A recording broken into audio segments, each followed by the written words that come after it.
Now that's interesting. So the Utah governor, he said before knowing who the shooter was that the state will seek the death penalty, which is currently done by lethal injection or even firing squad.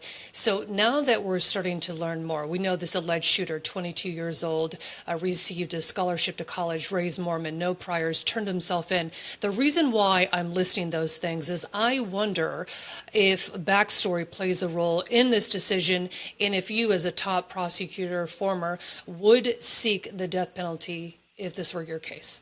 Well, that's a really good question, Melissa. So, everything that you just listed is what we would call factors in mitigation. Okay, so the jury will be instructed if they proceed on the death penalty, and I think they're probably going to, on an array of factors. Like in California on death penalty cases, it's things like were they under the substantial domination of another person? Were they suffering from some sort of mental illness? Were they under the influence of drugs or alcohol at the time they made the decision to kill? Okay, so everything you just named, each one of those things will be considered by the prosecutor who makes the decision. And it was kind of interesting because you're talking about the governor. That's not the prosecutor.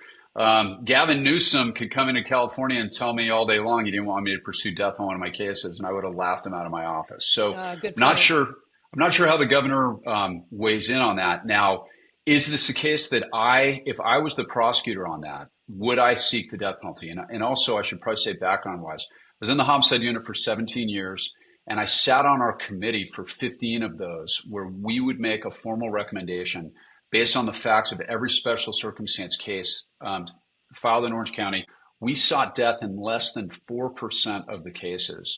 And look, one of the aggravating factors here is impact on the community. And if this, based on what I know now, and this man is presumed innocent, I've got to say that because I'm a practicing attorney.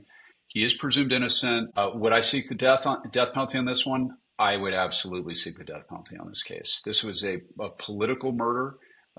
It was, it was done apparently right now. It was done to silence somebody who would travel around college campuses and set up a microphone for people to disagree. And I'm not taking a political position on this at all. My whole thing is murder, and is murder for the sake of silencing somebody with the long-term goal of influencing public policy. Killing people to affect public policy. We have a word for that, and that's called terrorism.